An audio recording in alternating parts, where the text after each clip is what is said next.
Tashdile, this is Sakina Bhatt and welcome to Tibet This Week, a weekly news on Tibet, His Holiness the Dalai Lama and Central Tibetan Administration. Let's look at the headlines. His Holiness the Dalai Lama and Central Tibetan Administration condoles demise of Prince Philip, the Duke of Edinburgh. His Holiness the Dalai Lama reaffirmed commitment to promote oneness of humanity. Teenage monk dies in Chinese custody, clampdown in Za Wangpo ensues. Tibetans worldwide vote for next Sikyong and the members of the Tibetan Parliament. Karma Singhe takes charge as the new representative of Australia, New Zealand and Southeast Asia. Pan-European resolution to be tabled in national parliaments on the Dalai Lama's succession.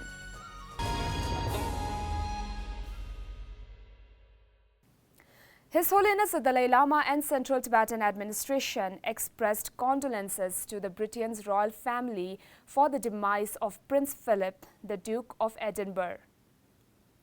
His Holiness noted that the Duke lived a full and meaningful life. CTA President Dr. Lobsang Singhe remembered Prince Philip's contribution towards the environmental cause to the advancement of science and technology. Prince Philip died at the age of 99 on Friday last week. Speaking as the guest on the French Be the Love program and the Canadian One Better World collective, the Tibetan spiritual leader spoke about his commitment to promoting broader awareness of the oneness of humanity. Giving his own example, His Holiness admitted about how he only cared for the Tibetans back then in Tibet, and only after coming to exile, His Holiness realized people from all over the world are the same in being human. And the reality, now we have to live together on this planet. Now time come, we should think about humanity, about world.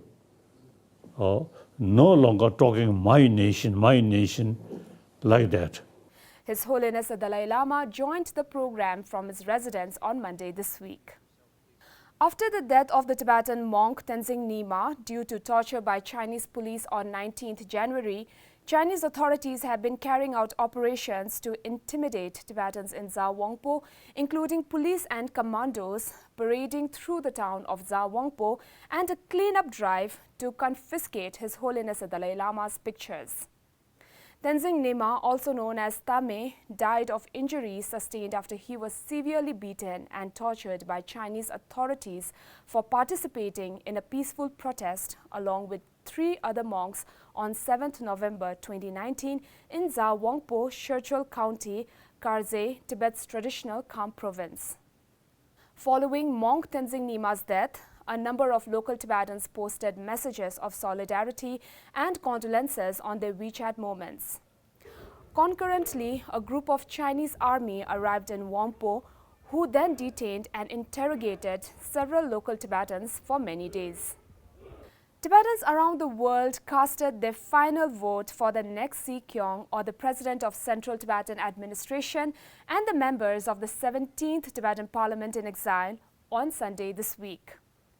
As around 83,000 Tibetan refugees scattered across 26 countries registered for the election, Sikyong Dr. Lobsang Singhe recognized the event as a direct message to Beijing that Tibetans in exile under the leadership of His Holiness the Dalai Lama are enjoying the gift of democracy. We are sending a message directly to Beijing that there is no democracy in China, and Tibetans in Tibet don't enjoy freedom. But under the great leadership of His Holiness the Dalai Lama, we in exiles have been given this gift of democracy. So today is a proud day where Tibetans all over the world come together to celebrate and participate and embrace democracy. Amidst the ongoing pandemic, the day saw a large number of Tibetans living in different parts of the world, including India, Japan, Belgium, the Netherlands, France, Spain, Russia, Switzerland, Liechtenstein, Germany, Austria, and Italy cast their ballots for the final round of 2021 Tibetan general election. The election results will be announced on the 14th May. This is the third direct election of the Tibetan leadership since the complete devolution of political authority by His Holiness the Dalai Lama in 2011. Representative Karma Singhe for Australia, New Zealand and Southeast Asia formally took charge from the outgoing representative Lakpa Tsoko in a ceremony on Wednesday this week. The brief ceremony was attended by other board members of the Tibet Information Office. Representative Karma Singhe was the former secretary of the Department of Education, while outgoing representative Lakpa Tsoko has been appointed the new secretary of CTA's Department of Religion and Culture. At a webinar on Tibet on the political agendas in Europe, it was agreed that Tibetan parliamentarian groups will campaign for a pan-European resolution in the respective national parliaments. The discussion was held on Friday last week with speakers including members of the European Parliament, Mikulas Peksa, Chairman, Tibet Interest Group, and Isabel Santos, members of the European Parliament, Tibet Interest Group, Representative Tashi Finzok, Office of Tibet, Brussels, and Mr. Vincent Metten, European Union Policy Director, International Campaign for Tibet, Brussels. The speakers spoke about the issue of reincarnation of His Holiness the Dalai Lama and wide-ranging issues regarding Tibet. So much for this week. See you next time and have a good weekend.